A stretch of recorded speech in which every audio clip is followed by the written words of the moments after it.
आप सभी को बहुत बहुत साधुवाद, बहुत बहुत शुभकामनाएं।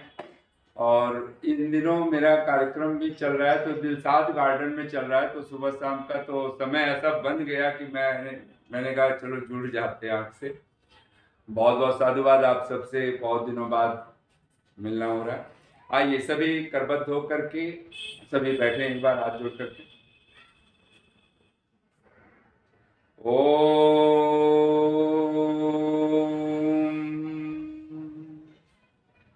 मधुमन्मीनिक्रमणम् मधुमन्मी परायणम् वाचा वदामि मधुमत् भूयासं मधुसन्दृशः।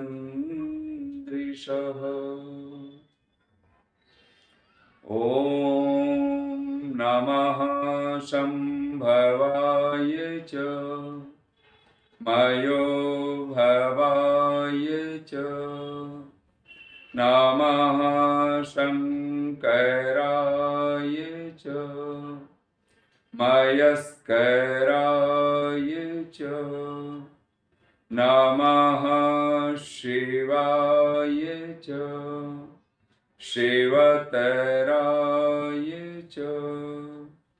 ओम शांति शांति शांति। आर्य समाज फरीदाबाद के जो आपकी केंद्रीय सभा के माध्यम से जो पावन आप लोगों का सत्संग निरंतर, अब तो कोरोना काल से चलते हुए तो निरंतर ही, जितेंद्र जी आपको इसके लिए बहुत बहुत बधाई, बहुत बहुत शुभकामनाएं। और आपके पूरे समाज के सभी अधिकारियों का, जिसमें प्रधान जी और अपने विशाल भाटिया और जितने भी लोग हैं, आप सभी को बहुत बहुत शुभकामनाएं, सभी माताओं को, सभी बहनों को। इस समय जिस विषय पर हम लोग चर्चा करने लगे, आपने रखा है इदं न मम। ये संस्कृत का शब्द है। और दूसरी बात, ये देव यज्ञ जिसको हम अग्निहोत्र कहते हैं, तो इस विधा में हम लोग इस मंत्र को बार बार मंत्रांश को बोलते हैं। ओम अग्नये स्वाहा इदम अग्नये इदं न मम। ऐसे ओम सोमाय स्वाहा, ओम प्रजापतये स्वाहा, ओम इंद्राय स्वाहा और अनेक अनेक मंत्रों पे आपको बारंबार जो इदं न मम शब्द आता है। इदम कहते हैं यह, इदम यह संस्कृत भाषा में। अयम पुल्लिंग में होता है, इदम नपुंसक लिंग में है। तो इदम जो कुछ भी वस्तु के लिए, वस्तु शब्द संस्कृत भाषा में नपुंसक लिंग है, तो कहते हैं इदम वस्तु, जो कुछ भी संसार में जगत है, जगत भी नपुंसक लिंग शब्द है। तो जो कुछ भी इदम जगत, इदम ये जो संसार है, ये जो जगत है, ये जो कुछ भी हमें अपनी आंखों से दिख रहा है, ये जो कुछ भी वस्तु जगत है, कहते इदम न मम। न माने नहीं, मम माने मेरा। अब आहुतियों देते समय जो हम आहुतियां अर्पित करने लगे हैं, तो मानो वहां भी बारंबार हम लोग कह रहे हैं इदम न मम, यह मेरा नहीं है।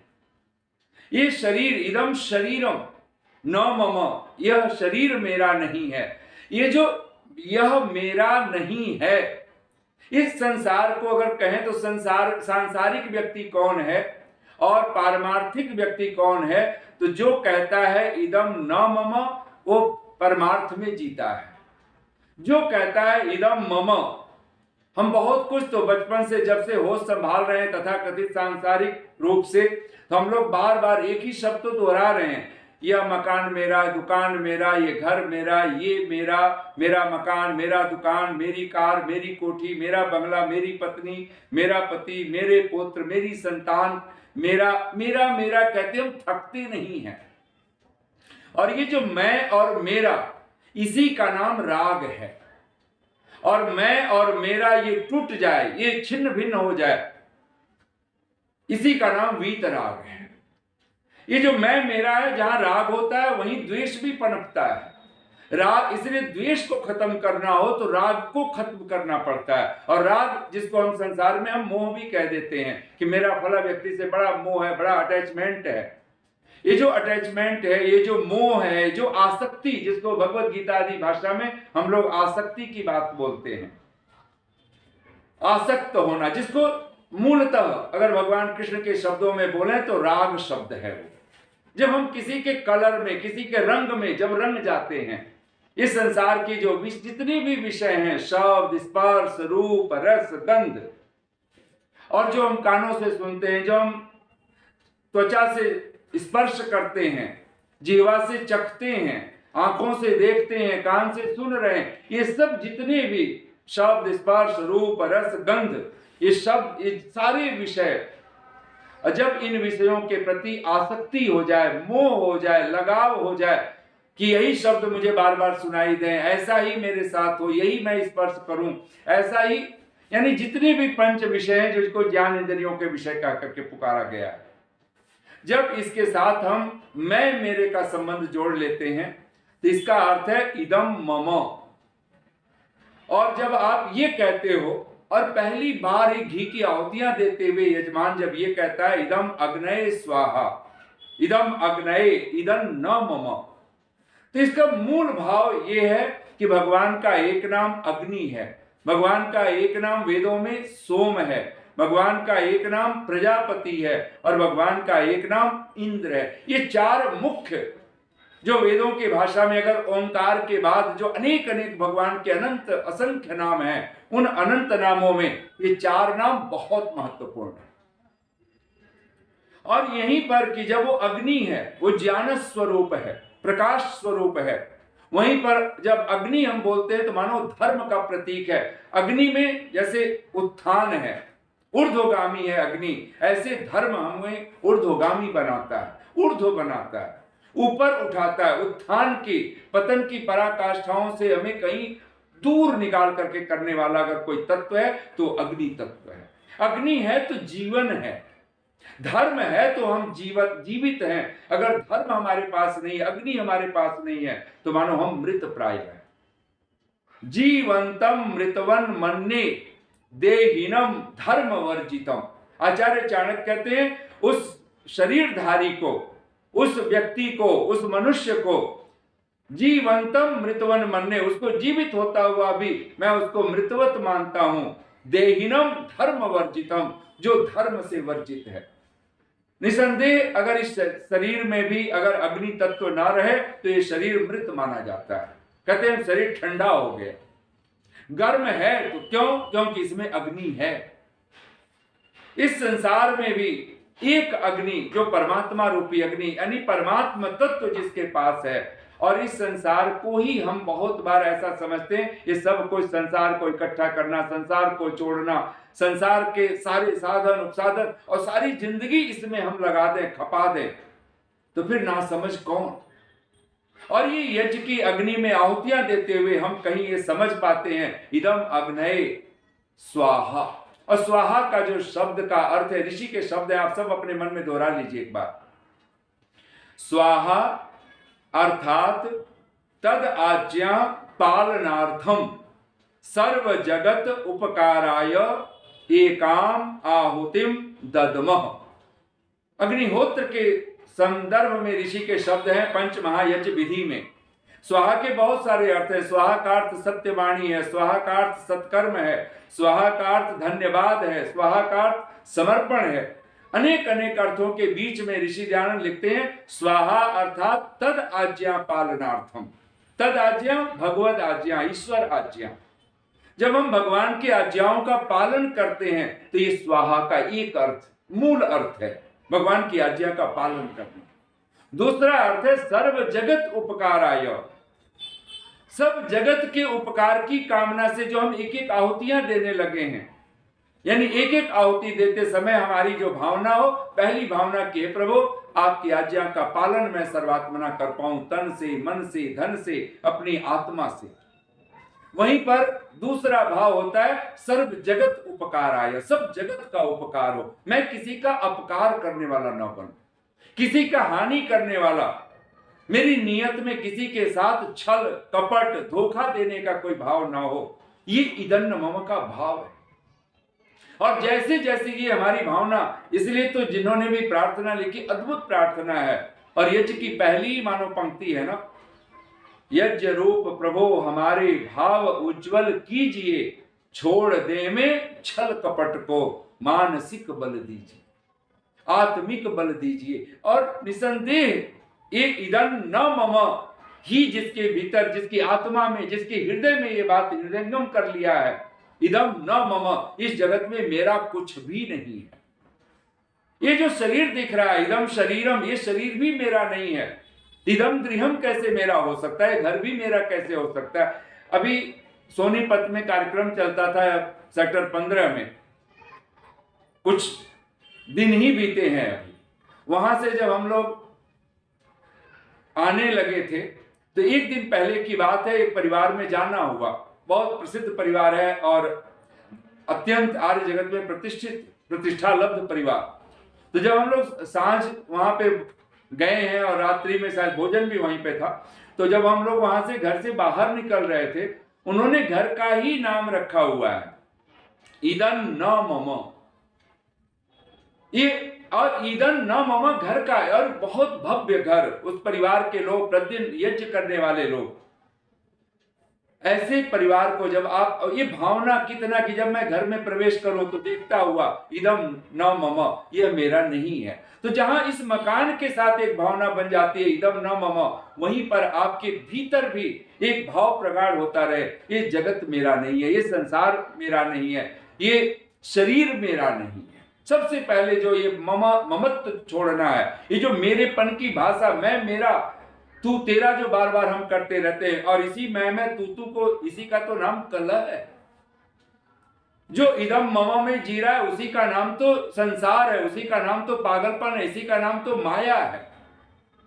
जिस पल आपके मस्तिष्क में ये बात बैठनी शुरू हो जाए, ये शरीर मेरा नहीं है, ये घर मेरा नहीं है, ये मकान मेरा नहीं है, दुनिया जहान मेरा नहीं है, और किसी का है तो किसका है ये सारा कुछ किसका है, सब कुछ किसका है। तो महर्षि देवदयानंद का भाष्य आप सब बोलिए एक बार, यद इदम विश्वस्मिन धर्म अस्ति तत्सर्वम जगदीश्वरस्य एव। इस जगत में जो कुछ भी धन दिखाई देता है, चाहे जड़ धन चाहे चेतन धन, जो कुछ भी है इस जगत में, जो कुछ भी है, ईशावास्यम इदम सर्वम यत् किंच जगत्याम जगत। तो जहां ईश्वर से आच्छादित है, हम ये अर्थ करते हैं, वहीं पर ये भी तो करते हैं, मां गृध कस्य स्वित धनम, एक धन किसका है, सब कुछ, ये जो भी कुछ यहाँ पसारा दिखाई दे रहा है, सब ईशावास्यम है, सब ईश्वर का ही है, सब जगदीश्वर का ही है, और कहनाम प्रजापति का ही है, कहनाम परमात्मा का ही है, जो आनंद स्वरूप है, जो सुख स्वरूप है, जिसके लिए हम लोग बार बार ईश्वर स्तुति प्रार्थना उपासना के मंत्रों में तस्मै देवाय हविषा विधेम करके हम थकते नहीं है।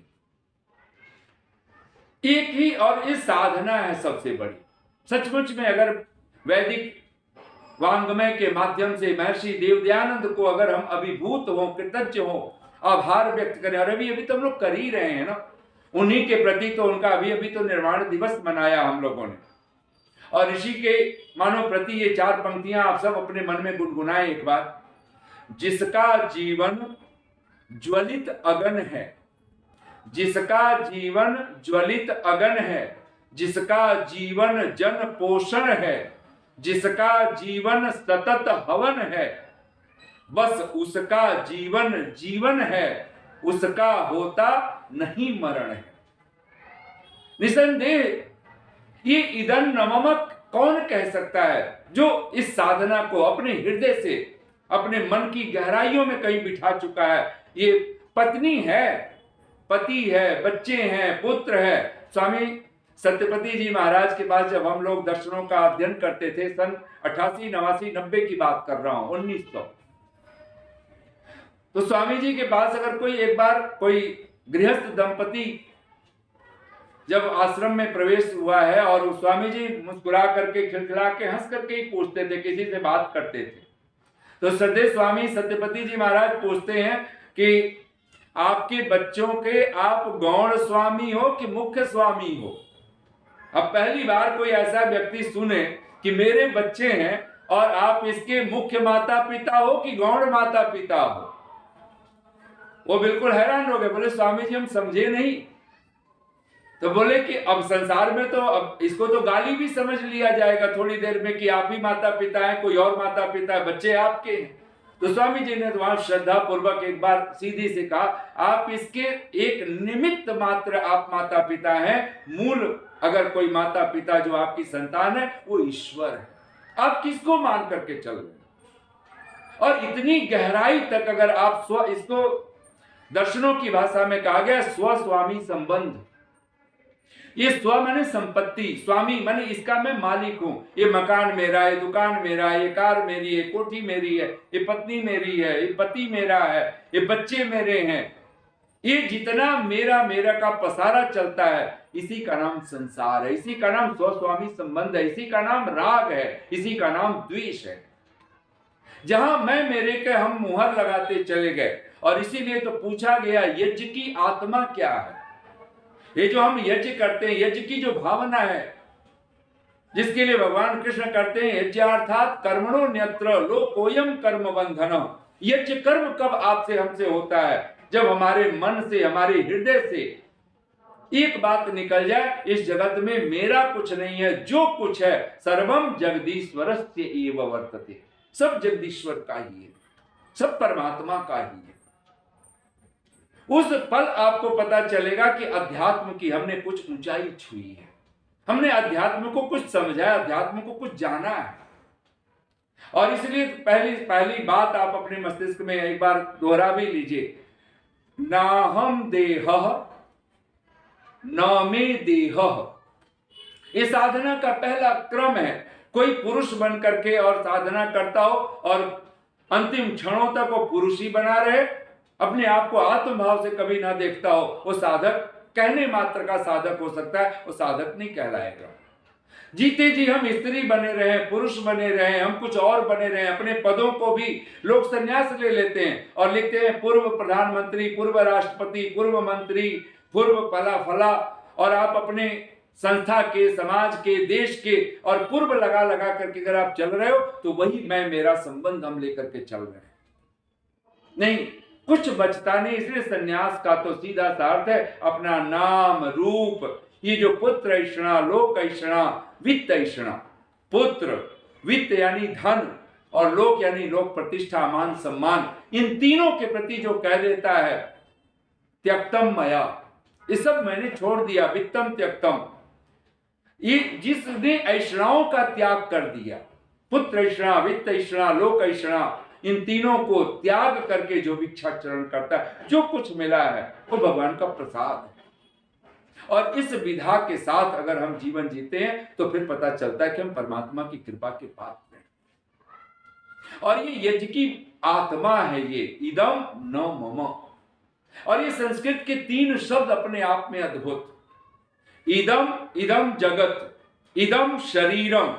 और जो मकान बनाओ उस मकान को भी प्रतिपल उसी दिन से, पहले दिन से हृदय में बिठाइए। खोपड़ी में बिठाने की जरूरत नहीं है, खोपड़ी में व्यवहार में रहे कि ये मेरा है, मुझे इसका सदुपयोग करना है, ये शरीर मेरा है, इसका सदुपयोग करना है, ये जगत मेरा जो व्यवहार में मिला हुआ है। और ये सब हे प्रभु आपकी आज्ञा पालन में, आपके आदेश पर हम सर्वात्मना समर्पित कर पाए, अपना तन मन धन सब कुछ आपके आदेश पर सब लुटा पाए, बांट पाए, बिखेर पाए, इसी का नाम तो है यज्ञ।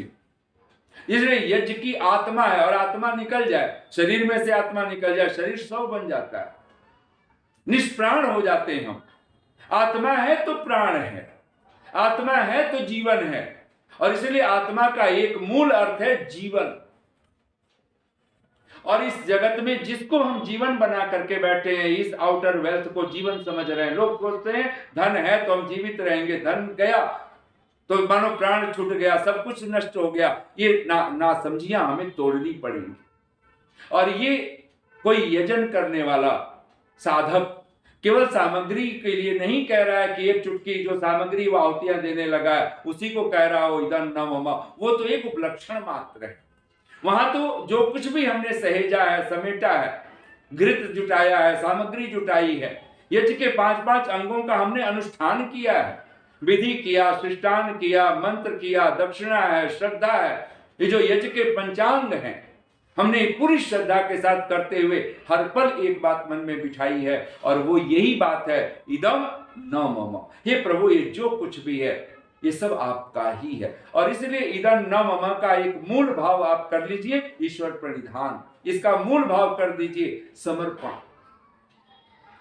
हरि गोस्वामी तुलसीदास जी के बहुत प्यारे शब्द हैं, हरि समर्पे बिनु सत्कर्मा, हो ही, अनेक अनेक शब्दों को बोलते हुए कहते हैं हो ही बेगही नाश, कहते हैं राजनीति बिनु धन बिनु धर्मा, कहते राज, जिस राजा के राज्य में नीति न हो, न्याय न हो, कहते हैं राजनीति बिनु, राज अगर नीति नहीं है, न्याय नहीं है, राज्य का न्याय पूर्वक राज्य का वहन नहीं किया जाता, कहते हैं वो राज्य का सर्वनाश हो जाता है। हो ही बेगही नाश, जैसे नदियां जाकर के सागर में जाकर के विलीन हो जाती है, नष्ट हो जाती हैं, पता भी नहीं चलता, ऐसे ही कहते हैं उसका मानो प्रलय हो जाता है, उस राज्य का वो सर्वनाश हो जाता है। राजनीति बिनु धन बिनु धर्मा, और कहते हैं जो धन, जिसके पास आउटर वेल्थ भी, हमारे पास जो भी धन है, रुपया पैसा सोना चांदी हीरे जवाहरात, जो कुछ भी संसार में, मकान दुकान जो कुछ भी हमारे पास है,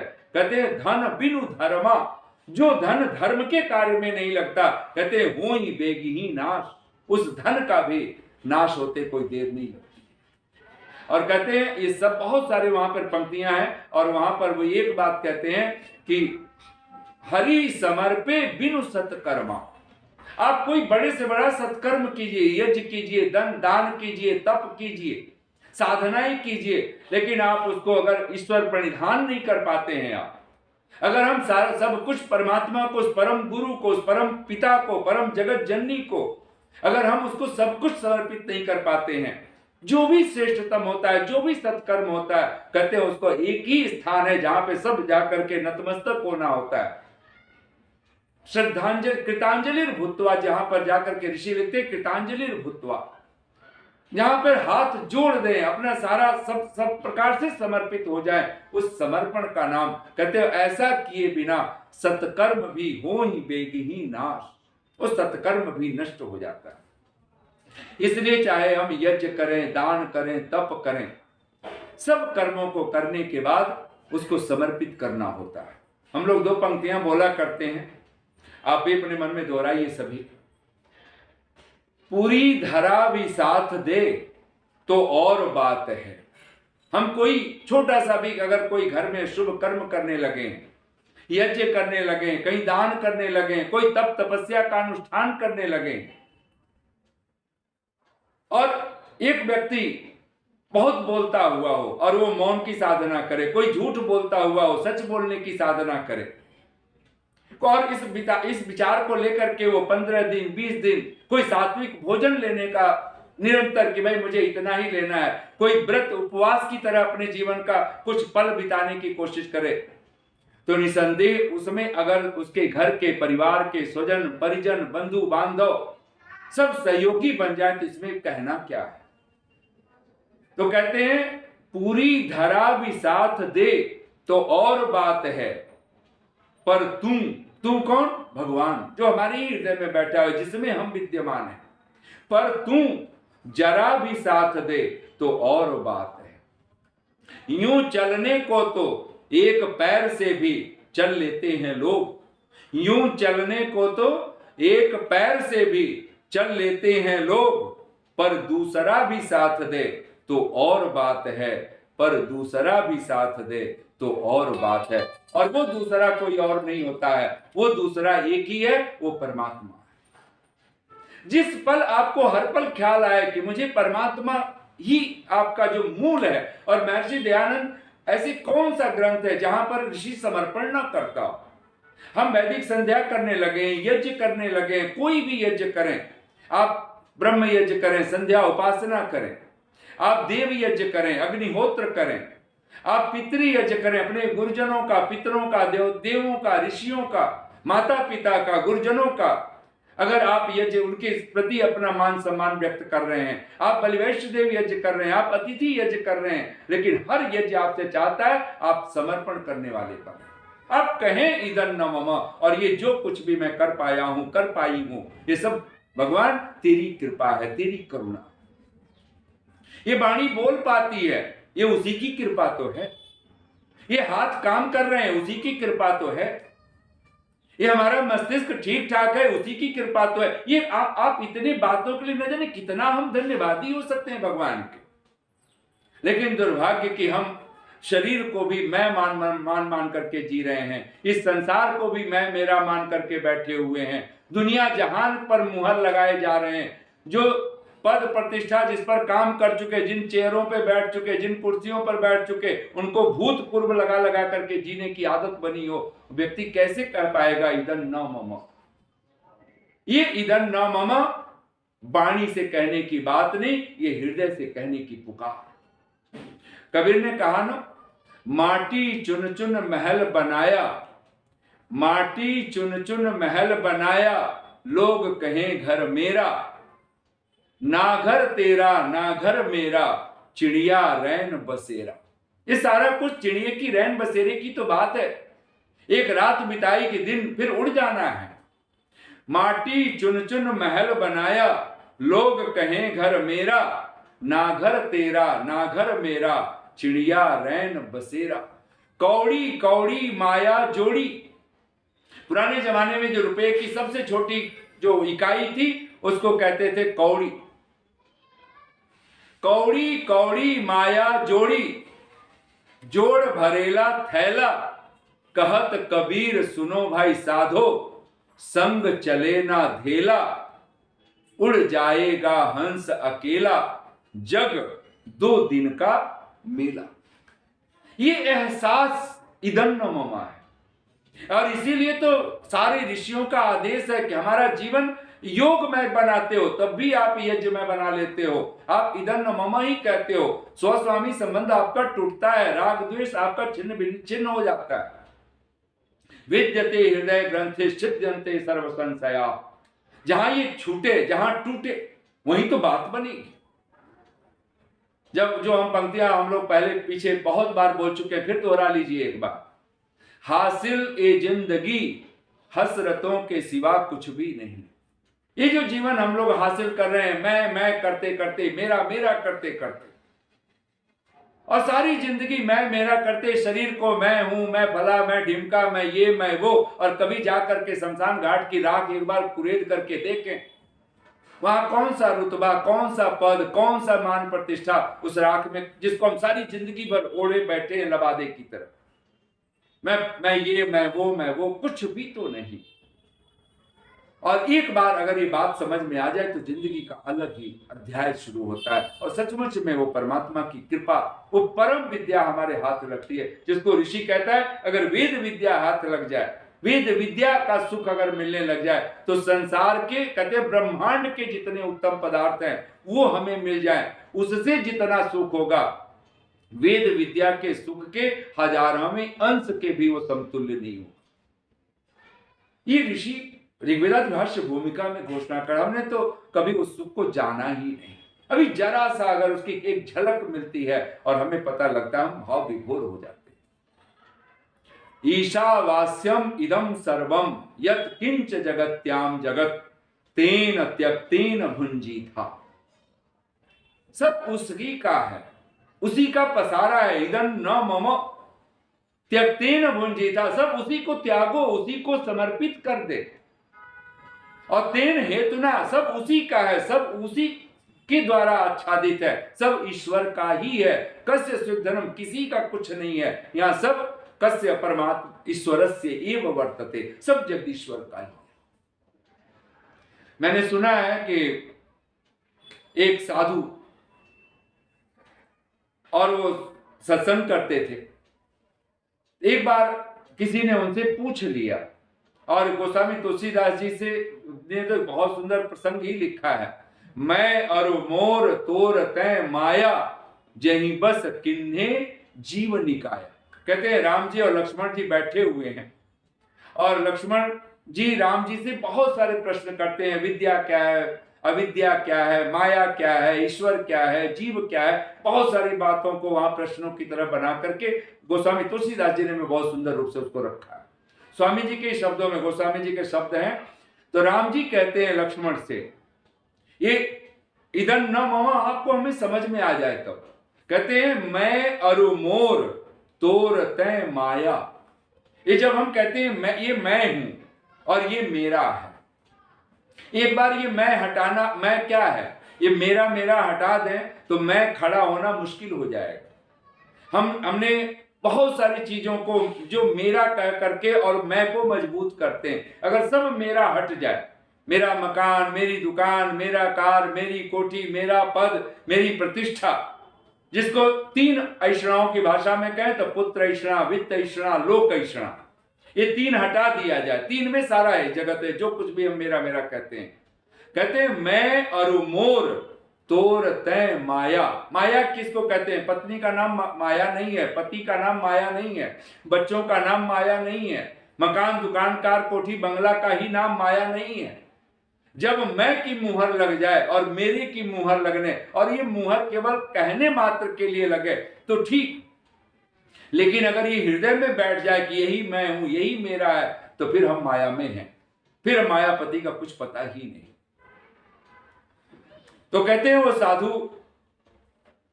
कोई 20 वर्ष, एक दिन उनके मुंह से कहते हैं कि वहां पर पता चला तो उनकी 20 वर्ष बाद वो साधु घर त्याग दिए थे, सन्यास ले लिया था, साधु विरक्त हो गए थे। सारी सभा बैठी हुई है, शिष्य बैठे हुए हैं, और एक दिन अचानक उसको खबर आती है, तत्क्षण उसी सभा के बीच में ही, और खबर क्या आई? पत्नी चल बसी। तो साधु ने एकदम से मुंह से निकला, चलो झंझट मिटी, बस इतना ही। तो जो साधु, जो शिष्य बैठे थे, तो वो बड़े प्रभावित हुए। वो तो बोले कि गुरुजी की पत्नी चल बसी हैं और इनके मुंह से सिर्फ इतना ही निकल रहा है, चलो झंझट मिटी, और गुरुजी के चेहरे पर कोई शिकन नहीं है। और कहते हैं और शिष्य तो प्रणाम करके नतमस्तक होकर के खबर आ गई है और सत्संग संपन्न हो गया वहां का, और शिष्य जाने लगे नमस्कार करते, तब तक एक बहुत बड़े चिंतक उस साधु के पास बैठ गए करीब जाकर। बोले आपने जो खबर सुनी है, मैंने सुना है कि आपकी पत्नी चल बसी, आपने बोला क्या है? तो फिर मुस्कुरा के बोले कि यही बोला, चलो झंझट मिटी। तो कहते हैं वो बहुत बड़ा जो चिंतक था, उसने उस साधु को हाथ पकड़ लिया और कहा कि आप कहते हो कि 20 साल हो गए आपको घर छोड़े हुए, 20 साल हो गया आपको पत्नी को त्याग किए हुए, 20 साल हो गया आपको अपना सांसारिक जीवन जीना छोड़ते हुए, लेकिन इसका मतलब 20 साल हो गया लेकिन अभी भी झंझट पत्नी बनी हुई थी, तभी तो ये मुंह से निकला है चलो झंझट मिटी। इसका मतलब ये मैं, मेरा भीतर बहुत गहरा बना पड़ा है, और हम बहुत बार ऐसा ही जीवन जीते हैं, हमारे भीतर वो झंझट बन करके ये मकान, ये दुकान, कार, कोठी, बंगला सब बैठा हुआ है। और जिस दिन ये समझ में आ जाए इदम न मम, यहाँ कुछ भी मेरा नहीं, शरीर ही मेरा नहीं, मैं किसके लिए छल करना है, मुझे किसके लिए कपट करना है, किसके लिए दांव पेच के खेल खेलने हैं। और सत्य व्यवहार का एक ही तो अर्थ है, छोड़ दिए में छल कपट।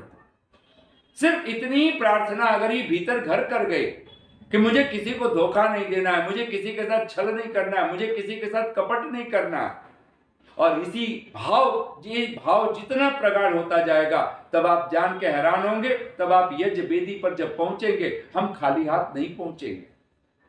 ना समझ लोगों को हम मंदिर जाते हुए देखते हैं, कभी आपने गरीब से गरीब आदमी को मंदिर में खाली हाथ जाते हुए नहीं देखा होगा, और हम अभागे लोग आर्य समाज में अगर जाएं या यज्ञ वेदी पर पहुंचे, हम खाली हाथ पहुंच जाते हैं।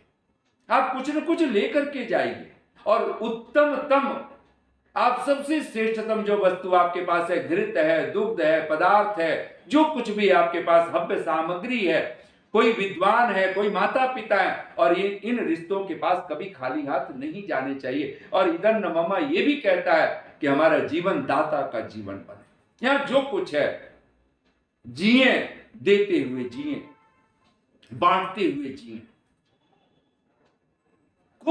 खूब सहेजा था, ये जो 2 पंक्तियां हम लोग बोला करते हैं, बार बार बोलने जैसा है, जो खूब सहेजा था वो पास नहीं, लेकिन जो खूब लुटाया था वो अब भी है खजाने। ये इधर नमामा का ही तो प्रभाव है कि गंग कवि पूछ देते हैं, और गंग कवि ने पूछा, सीखे कहां नवाब जी, सीखे कहां? राजा नवाब बादशाह दान कर रहे थे, लुटा रहे थे, और जिसको दान कर रहे थे उसे नजरें मिला करके भी नहीं दे रहे थे कि कौन ले गया, कौन फिर दोबारा ले रहा है, ऐसा कुछ देख नहीं रहे हैं। सीखे, और गंग कभी वहां से गुजरते हुए देखते हैं तो पूछ लेते हैं, सीखे कहां नवाब जी, देनी ऐसी देन, ज्यों ज्यों कर ऊंचे उठे, त्यों त्यों नीचे नैन। तो कहते हैं कि दान देते देते मानो उस नवाब ने, रहीम ने बोल दिया, देन हार कोई और है, देता है दिन रैन। दाता तो कोई और है, और कोई आसमानों पे नहीं बैठा हुआ, चौथे आसमान सातवें आसमान पर। वो हियर एंड नाउ की बात है, अभी और यहीं की बात है। देन हार कोई और है, देता है दिन रैन, लोग भ्रम मुझ पे करें, ताबिद नीचे नैन। ये लोगों को भ्रम होता है कि बादशाह दे रहा है, नवाब दे रहा है, तो मेरी नजरें शर्म से झुक जाती हैं कि मैं दाता कैसे हो सकता हूं, दाता तो कोई और, मेरा मालिक, मेरा स्वामी, मेरा पति, मेरी माँ, मेरा पिता, मेरा गुरु, मेरा राजा, मेरा न्यायाधीश, हल पर उसी की आंखों के सामने तो हम हैं। कब उसने देखना हमें छोड़ा है, कब उसने हमें कब अनसुना किया है उसने। यही वो शृण्व, भगवान की वेदवाणी है, यही वो शृण्व, वो यही सुनता है, अभी सुनता है। येषाम कसा हस्तेषु यद वदान, कहते हैं जिसके हाथों में वाणी बोलती है, उसके कर्म बोलते हैं, जो अपने कर्मों से बोलता है, उच्चारण करता है, सचमुच में कहते हैं यही वो शृण्व, भगवान उसकी यही सुनता हुआ उसको दिखाई देता। तब हमें कहीं ये बात हमारे मस्तिष्क में बैठे, और ये यज्ञ की आत्मा, एक बात तो मस्तिष्क में बिठा लें, यज्ञ में बैठे, श्रद्धा, श्रद्धा का अर्थ है डाउटलेस होना। और घड़ी पे नजर पहुंच गई है, तो मुझे तो अभी हम लग रहा था कि मैं कुछ अभी, लेकिन फिर तो समेटना ही है, तो थोड़ी सी देर में मैं एक बात आपको कुछ मिनटों में कहूं। 4 रिश्ते हमारे पास हैं। बेटी, जिसको हम बहन और बुआ एक ही रिश्ता कहें, उसको हम बहन कह दें, बेटी कह दें, बुआ कह दें। एक माता पिता है और एक भाई है। चिंतकों का कहना है कि माता पिता गुरु और माता पिता भाई बहन, ये 4 रिश्ते जो आपके पास में हैं, कहते हैं कि पहला दान आप घर में से शुरू कर कीजिए। और वहां पर चिंतक कहता है, जो प्रिय वस्तु आप अपने पिता को दोगे वो 100 गुना हो करके आपके घर में रहेगा, 100 गुना। अब ये तो आप दे करके देखो, और कहते हैं वो वस्तु पिता प्रयोग करे, ना कि आप दे दो और वो संभाल के रख दे कि फिर मैं क्या करूंगा, कीमती है, फिर बेटे कोई बहू को लौटा दे, ऐसा दान नहीं। वो दान कीजिए जिसको पिता प्रयोग करे, मां प्रयोग करे, भाई प्रयोग करे, बहन प्रयोग करे। तो कहते हैं कि अगर पिता को दिया और पिता उस वस्तु का प्रयोग करता है, उन कपड़ों का, उन वस्तुओं का, उन सामानों का, तो कहते हैं वो 100 गुना होकर के आपके घर में, परिवार में वो रहेगा। अगर मां को दिया प्रिय वस्तु, जो मां को प्रिय है, कहते हैं वो 1000 गुना, सहस्र गुना होकर के आपके घर में रहता है। और कहते हैं अगर आपने बहन को दिया तो कहते हैं वो 10 सहस्र गुना, 10,000 गुना होकर के आपके घर में रहता है। अब सोच रहे हैं यहां पर कोई बड़े छोटे की परिभाषा में नहीं है, यहां दान की महिमा क्या है, इधर नममा का भाव क्या है, पहले यहां से तो शुरुआत करें। और यहां तो घर में ये हालत होती है, हम लोग देखते हैं बच्चे कहते हैं मेरा है, मम्मी मेरा, मम्मी मेरा, मेरा मेरा, मैं तू करते करते आज बच्चे थकते ना हो। टीनेज में आते आते बच्चे केवल मैं में जीते हैं। और हम लोग कभी बचपन में होते थे तो ये बात सिखाई जाती थी कि जो कुछ भी है पहले भैया खा ले, पहले दीदी खा ले, पहले बड़े ले लें तब हम लें। कहते हैं कि पिता को दिया 100 गुना हो करके, मां को दिया 1000 गुना हो करके आपके घर में रहेगा, अगर बहन को दिया 10,000 गुना हो करके रहेगा। और कहते हैं अगर भाई को दिया, आप क्या सोचते हो कितना गुना लिखा होगा, लाख गुना? नहीं, कहते अक्षय हो जाया करता है। वो पीढ़ी समाप्त हो जाएगी, लेकिन वो धन, वो संपदा हो, चाहे वो धन हो, चाहे वो भूमि हो, चाहे वो मकान हो कि दुकान हो, कि प्रेम हो, कि प्यार हो, जिसको भी आपने बांटा है उसकी कभी कमी नहीं होने वाली, वो अक्षय हो जाया करता है। और ये खूबी कोई जी करके दिखला देता है, कोई राम, कोई भरत। अभी अभी तो हम लोगों ने विजयदशमी मनाई। राम तुम राजा हो जन जन के, तुम मालिक हो सब बगियन के, तुम हंसते और हंसाते हो औरों को, हम ही अभागे ठहरे जो खुद रोते और रुलाते हैं औरों को। राम तुम ऐसे बन आए, भाई को इतना प्यार दिया, हम हैं सब सुख ले लेते हैं, भाई को वनवास दिया। राम तुम जन जन में रमे हुए हो, क्योंकि तुम में काम नहीं, हम जन जन से दूर पड़े हैं, क्योंकि हम में राम नहीं। हमने कभी अगर त्याग वाला जीवन, इदं न मम ही तो है जो राम जी रहे हैं। उन्होंने न्याय अन्याय की बात कहां पूछी है, कब कहा है कि पिताजी आप ऐसा क्यों कर रहे हो, ऐसे कोई ढंग थोड़े न बनता है, मैं बड़ा हूं ये छोटा, ऐसा कोई ढंग तो नहीं बना है। तब ये पंक्तियां बोलता हुआ, दो पंक्तियां फिर वाणी को विराम।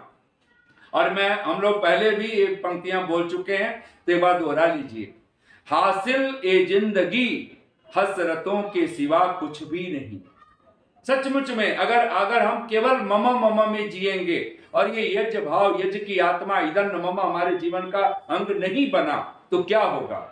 हासिल ए जिंदगी हसरतों के सिवा कुछ भी नहीं। हसरत नहीं, वही इच्छाएं, मनोरथ केवल एक ख्याली पुलाव बन करके रह जाएगा, एक कल्पनाएं। हासिल ए जिंदगी, और है ये आज हासिल ए जिंदगी, ये जो हमने जिंदगी हासिल की, अगर भगवान की कृपा, अगर जीवन हमारा यज्ञ में नहीं हुआ, भगवान की कृपाओं के साथ अगर हम नहीं जी रहे हैं, तो हम जब भी बिस्तर पे सांझ सोने लगेंगे और नींद आए न आए, उस समय एक ही बात महसूस होगा, और क्या होगा। हासिल ए जिंदगी हसरतों के सिवा कुछ भी नहीं, ये किया नहीं, वो हुआ नहीं, ये मिला नहीं, वो रहा नहीं। 4 नहीं में जिंदगी बीत जाए, तब समझना कि कहीं कुछ इदम मम में जिंदगी बीती है, इदं न मम हमारे जीवन का अंग नहीं बना। अन्यथा जिस दिन इदं न मम बनेगा, तो ऋषि की भाषा में हम क्या पाएंगे, आप सब मन में एक बार दोहराइए। प्राप्तम प्रापणीयम, ऋषि कहता है प्राप्तम प्रापणीयम, प्रापणीयम जो पाने योग्य था मैंने पा लिया, जो जानने योग्य था मैंने जान लिया, जो करने योग्य था मैंने कर लिया। प्राप्तम प्रापणीयम। और दूसरे पंक्ति कहता है क्षीणाः क्षेतव्याः क्लेशाः। ये जो अविद्या, अस्मिता, राग, द्वेष, अभिनिवेश, ये 5 क्लेश जो क्षीण करने योग्य थे, क्षेतव्याः, ये जो क्षीण करने योग्य क्लेश थे, दुख थे, पीड़ाएं थी, क्षीणाः मैंने उसको क्षीण कर दी। तो सचमुच में ये कौन कह सकता है, जो इदं न मम, ये जो यज्ञ की आत्मा है, जो भगवान का जो ईश्वर प्रणिधान है, जो इसमें जीने लगा है, कहते हैं कि जो हृदय में एक बात बिठा लिया, और सचमुच में ऐसा यह हे मनुज, एक बार 2 पंक्तियां बोल लीजिए, और हे मनुज यह जो तन मन प्राण है, जिसको हम मेरा मेरा कह रहे हैं, हे मनुज यह जो तन मन प्राण है, यह प्रभु मिलन का सामान है। बस इतनी सी पंक्ति जिस दिन आपके यहां पे बैठ गई, हृदय में बैठ गई, फिर बात भैया खोपड़ी में बैठे ना बैठे कुछ मतलब नहीं है। ये आपके हृदय में, ये दिल में बात बैठनी चाहिए। ये तन, ये मन, ये प्राण, ये सब कुछ अगर है तो प्रभु मिलन का सामान है। इतनी शांति और प्रेम से आप सबने सुना, बहुत बहुत साधुवाद, बहुत बहुत धन्यवाद। इत्योम शम।